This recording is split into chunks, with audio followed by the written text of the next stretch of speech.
દેશમાં જે રીતે સાયબર ફ્રોડના કિસ્સાઓ વધી રહ્યા છે તે જોતા કોંગ્રેસ પ્રવક્તા હેમાંગ રાવલે નિવેદન આપ્યું છે।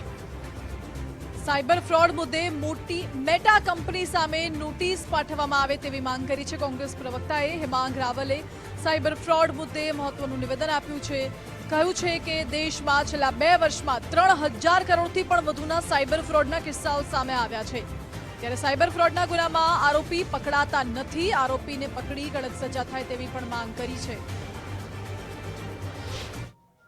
આદરણીય સોનિયાજી ને એમ કહેતા જણાવાઈ રહ્યું છે એ ફેક વિડીયોમાં કે ભારતના રાજકારણીઓ ખૂબ જ પૈસા રોકી રહ્યા છે આની અંદર, અને તમે માત્ર 21,000 રૂપિયા રોકશો તો તમને કરોડો રૂપિયા, રોજના લાખો રૂપિયા કમાવાનો બહુ મોટો તક મળે છે।